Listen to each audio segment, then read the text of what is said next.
Honoring sacred immensities. Female sexuality is as old as time. It is powerful, alive, and demanding. It always had a culture, a ritual, an expression, and a force. Sophia Sundari, a Tantra teacher and priestess, and a mesmerizing woman I can't wait to meet in person, claims that there are masculine sexual traits and feminine ones. The twist that she highlights is that they are not separate qualities or entities. They are inherent in both men and women. The way we are brought up and programmed in the West teaches us that femininity belongs exclusively to a woman and masculinity exclusively to a man. Thereby you halve a human being and oftentimes pervert something that is a creative life force into something twisted and tortured. What Sophia Sundari describes as the masculine energy and the feminine one reminds me of the Apollonian and the Dionysian life forces. Balance and expression are vital. Suppression, overemphasis of one, or emotional amputation of the other can be fatal.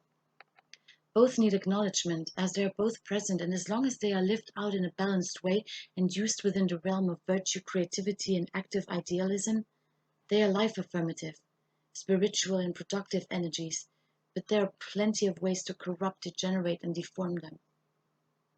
Female sexuality is forced to orbit around male sexuality. What he wants, what he needs, when he wants it, when he needs it, how he wants it, how he needs it. It doesn't work for either party. There has been such an internal disconnection from ancient sexuality, and plenty of people believe in these rough and black and white basics of a reductive sexuality promoted by a fetishous and porn-patterned society that neglects mankind by making everything material. Female sexuality has been put into drawers for ages.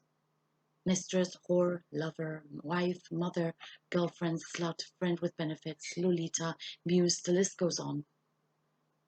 Of course, the male counterpart has been called forth too, but that is as misleading as the original name bearers. Sexuality is not a role. Sexuality is a truth, completion, unison, the highest form of physical and energetic contact between two people, and no matter how much you may revolt, it becomes transcendent when the premise is rooted in genuine evocation and appreciation of ancient love. Now, don't put the word love in your drawers.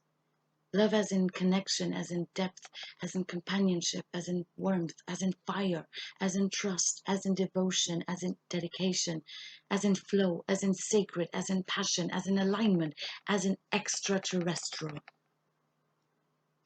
Everybody has that power, and many don't believe in it and reduce their own sexuality to a quick fix. And in and out, a fast orgasm, biology, porn, an ever-hungry need, their own detached ego and mortality. Icarus was in fact an extremist, and saw himself faced with two choices. Either approach the sun as an expression of his hubris, or he could be dragged down and swallowed whole by the force of the ocean and its waves.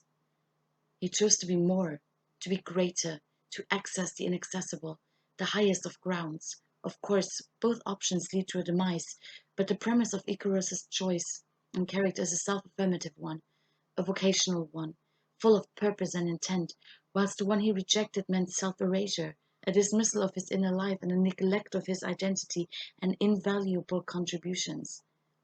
Naturally, there is a third option, life within these parameters, which leads me back to the holy balance, in between the sun and the ocean, the spiritual and terrestrial, the world and the individual, mind and body, masculine and feminine, Apollonian and Dionysian.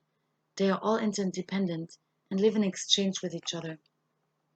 The qualities are there, and the human being chooses to be swallowed by the ocean, or be burned by the sun, or live in accordance with both, and him herself to his or her fullest potential.